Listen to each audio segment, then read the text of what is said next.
Response ಪ್ರಾರಂಭ ಇವತ್ತಿನಿಂದ ಆಗ್ತದೆ. ಸೊ ಇವತ್ತು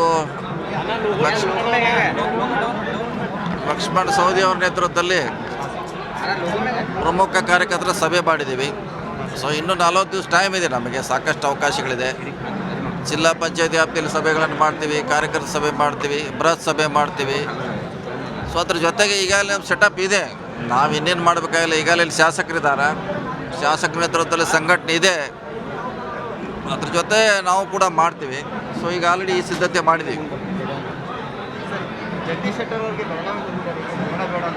ಹಾಂ, ಇಲ್ಲ, ಅದು ಅವರ ಪಕ್ಷದ ಆಂತರಿಕ ವಿಚಾರ. ಅವ್ರು ಯಾರು ಕೊಡ್ತಾರೆ ಬಿಡ್ತಾರೆ ಅವ್ರಿಗೆ ಸಂಬಂಧಪಟ್ಟದ್ದು, ಅದಕ್ಕೂ ನಮಗೂ ಸಂಬಂಧ ಇಲ್ಲ. ನಮ್ಮ ಪಕ್ಷದ ಬಗ್ಗೆ ಅಷ್ಟೇ ಹೇಳಲಿಕ್ಕೆ ನಾವು ಇಚ್ಛೆ ಪಡ್ತೀವಿ.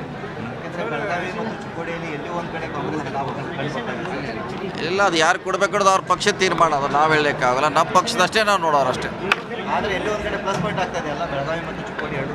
ಇದ್ದೇ ಇರ್ತಾರೆ, ರಾಜಕೀಯದಲ್ಲಿ ಪ್ರಯತ್ನ ಮಾಡಬೇಕಾಗುತ್ತೆ, ಸುಮ್ಮನೆ ಆಗೋಲ್ಲ. ಎಲ್ಲರೂ ಕೂಡ ಪ್ರಯತ್ನ ಮಾಡಿದಾಗ ಗೆಲ್ಲಲಿಕ್ಕೆ ಅವಕಾಶ ಇದೆ.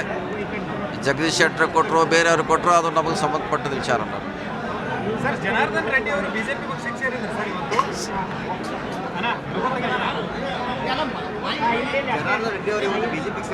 ಸೇರಿದಾರೆ, ಅವರು ಇಚ್ಛೆ ಅದು. ಅವ್ರು ಎಲ್ಲೇ ಸೇರ್ಬೋದು, ಸ್ವತಂತ್ರ ಇದ್ದಾರೆ. ಮಾಡಿದ್ರೆ ಅದೇನು, ಅವ್ರು ಆಗ ಸ್ವತಂತ್ರ ಇದ್ರು ಮಾಡಿದ್ರು. ಈಗ ಅಲ್ಲಿ ಪಕ್ಷ ಇಷ್ಟ ಇರ್ಬೋದು, ಅಲ್ಲಿ ಹೋಗ್ತಿದ್ದಾರೆ, ಅದು ಅವ್ರಿಗೆ ಬಿಟ್ಟಂಥ ವಿಚಾರ. ಸ್ವತಂತ್ರರವರು ಎಲ್ಲೇ ಹೋಗ್ಬೋದು.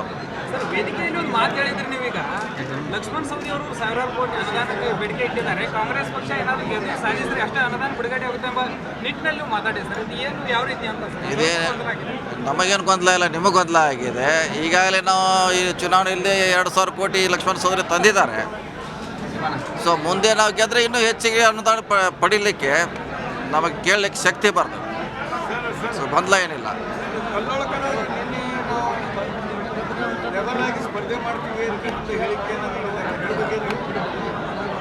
ಇಲ್ಲ, ರೆಬಲ್ ಆಗಿ ನಮಗೇನು ಸಂಬಂಧ ಅದ? ನಮ್ಮ ಪಕ್ಷದಲ್ಲಿ ಅವ್ರು ಇಲ್ಲ. ನಮಗೆ ನೀವು ಅದನ್ನು ಟ್ಯಾಗ್ ಮಾಡೋದು ಇಲ್ಲವೇ ಇಲ್ಲ, ಯಾಕಂದ್ರೆ ನಮಗೂ ಸಂಬಂಧ ಇಲ್ಲ. ಅವ್ರ ಪಕ್ಷೇತರು, ನಮ್ಮ ಪಕ್ಷದಲ್ಲಿ ಇಲ್ಲ. ಅವ್ರು ಸ್ಪರ್ಧೆ ಮಾಡೋದು ಬಿಡೋದು ಅವ್ರಿಗೆ ಸಂಬಂಧಪಟ್ಟ ವಿಚಾರ. ನಮ್ಮ ಪಕ್ಷಕ್ಕೂ ಅದಕ್ಕೂ ಏನು ಸಂಬಂಧ ಇಲ್ಲ. ಈ ವಿಡಿಯೋ ನಿಮಗೆ ಇಷ್ಟವಾದಲ್ಲಿ ಲೈಕ್ ಮಾಡಿ, ಶೇರ್ ಮಾಡಿ, ಸಬ್ಸ್ಕ್ರೈಬ್ ಮಾಡಿ.